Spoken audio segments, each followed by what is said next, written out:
नमस्कार दोस्तों, मैं अंकुर उपाध्याय स्वागत करता हूं आप सभी का एक बार फिर से अपनी नई वीडियो में।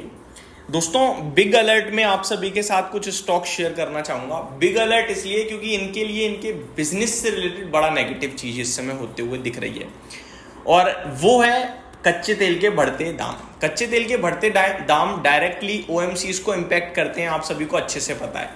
एचपीसीएल, बीपीसीएल, आईओसी, बहुत बुरा हाल हो जाता है इनका, क्योंकि इन्हें कच्चे तेल को खरीदना है और पेट्रोल का, डीजल का दाम सेम ही रहने वाला है, वो नहीं इतनी जल्दी फ्लक्चुएट करता है। नो डाउट, जब कच्चे तेल के दाम सस्ते होते हैं तो इनकी मोटी कमाई भी होती है, क्योंकि ये लोग तो पेट्रोल डीजल के दाम घटाते नहीं हैं।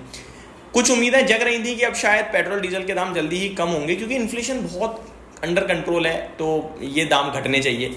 बट अभी ये जो उछाल आ गया है क्रूड में, ये आई थिंक प्रॉब्लम का विषय बनेगा। अच्छा, ये जो महीना चल रहा है ना जून का आपके लिए, और अभी जून 14 है आज, अभी आधा महीना पड़ा है। मैं आप सभी के साथ एक वीडियो शेयर करता हुआ दिखा था, आई थिंक परसों, जब मैंने आपके साथ कहा था कि आरबीआई का जो डेटा है इन्फ्लेशन का, प्रोजेक्शन डेटा, उसके हिसाब से Q1 की जीडीपी जो उन्होंने दी थी, उसके हिसाब से हमें जून मंथ में 2.72% का इन्फ्लेशन लाना है।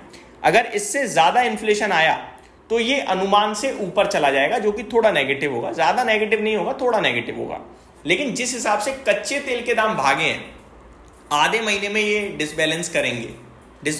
ये एक ऐसी चीज है जो सेम डे आपके फाइनेंशियल्स पे इंपैक्ट डालने लगती है, सेम डे। ये ऐसा मान लो कि एक ऐसी चीज है जो आपको हर दिन जरूरी है, और हर दिन उसका प्राइस फ्लक्चुएट हो रहा है, और जो प्राइस फ्लक्चुएट हो रहा है वही प्राइस आपको पे करना है, कोई नेगोशिएशंस नहीं है, और वो प्राइस पे करना है, और सामान भी उतना ही लेना है। ऐसा नहीं है कि आज महंगा है सामान कम ले लो ना। और यहाँ पे भंडार जो होते हैं ना कि हाँ यार लाओ अभी सस्ता है, भर भर के रख लो पहले से ही, वो भी काम नहीं करता, क्योंकि ज्यादातर समय आप भंडार कितने करोगे, वो खत्म होता ही रहता है, लेना ही पड़ता है। और आपको कोई ऐसा मोमेंट नहीं पता होता कि अभी $65 है, बहुत सस्ता है, भर लो, पता चले कल को $60 हो जाए, तो वो भी नहीं करती गवर्नमेंट, टाइम टू टाइम लेती रहती है।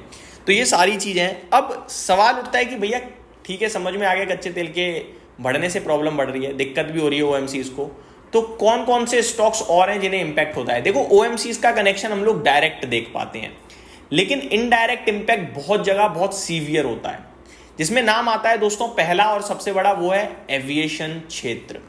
एविएशन क्षेत्र की बुरी तरीके से ऐसे समय में बैंड बज जाती है।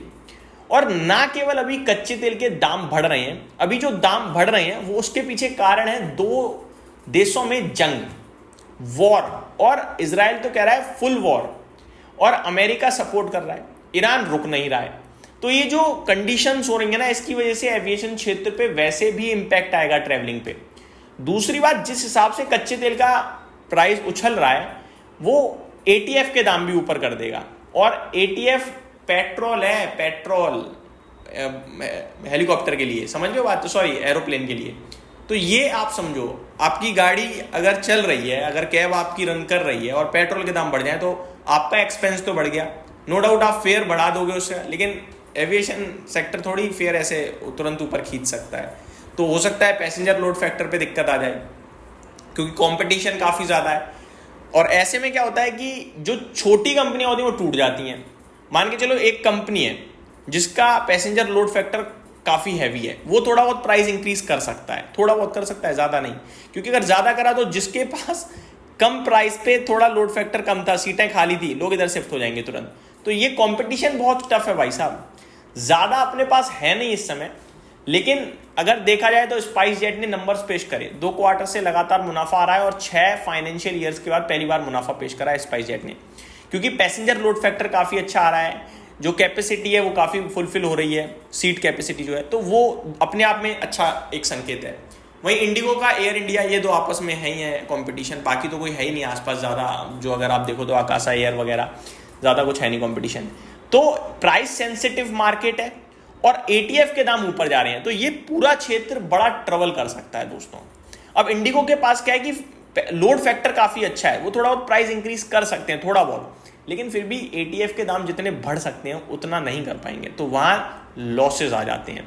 और ये जो कंपनियां होती हैं ना, ये ज़्यादा समय तक लॉसेज बियर नहीं कर पाती हैं। और एविएशन क्षेत्र एक ऐसा क्षेत्र है जो कभी भी डगमगा सकता है। हालांकि अगर शेयर होल्डिंग पैटर्न वगैरह देखें तो बहुत स्ट्रॉन्ग हैंड्स में है, जहां से आपको confidence conviction definitely next level का आ जाता है। गवर्नमेंट ऑफ सिंगापुर जैसे बड़े बड़े इन्वेस्टर्स हैं, बट शॉर्ट टर्म में ये स्टॉक्स अलर्ट हैं। दूसरा क्षेत्र डायरेक्ट ओएमसीज, वो अलर्ट है ही है, एचपी, बीपी, आईओसी। लेकिन यहां थोड़ा डिफरेंट सिनेरियो भी सोचना है आपको। जैसे ही आपको ये यहां शांति दिखे इजराइल ईरान के बीच में, या जंग थमती दिखे, या जंग छोड़ दो, कच्चे तेल के प्राइस थमते हुए दिखें, सबसे पहले ये नहीं लेना है, क्योंकि ये सबसे तेज भागेंगे, सबसे तेज, आप ये समझ लो। क्योंकि जिस कारण से गिर रहे हैं वो कारण खत्म, उछलेंगे भी बहुत तेज, क्योंकि fundamentals are same, specially BPCL, HPCL और आईओसी। क्योंकि हो सकता है एविएशन क्षेत्र में कोई और दिक्कत भी आ गई होगी, यार अब टूरिज्म ही थोड़ा सा कम हो रहा है, जिसकी उम्मीदें बहुत ना के बराबर है, लेकिन हो सकता है। बट ये एचपी बीपी का सीन ऐसा है कि भैया ये नहीं जाने वाले कहीं, इनकी जरूरत तो बहुत नेक्स्ट लेवल है, शॉर्ट टर्म में भी और लॉन्ग टर्म में भी, और एविएशन की भी लॉन्ग टर्म में बहुत जरूरत है।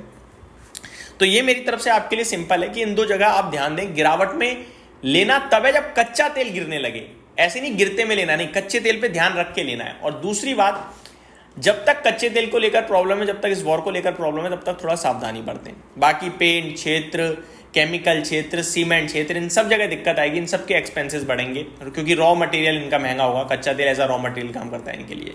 तो ये मेरी तरफ से डिटेल्स थी, उम्मीद करता हूँ वीडियो पसंद आई होगी। Thank you so much for watching this video, have a great day guys.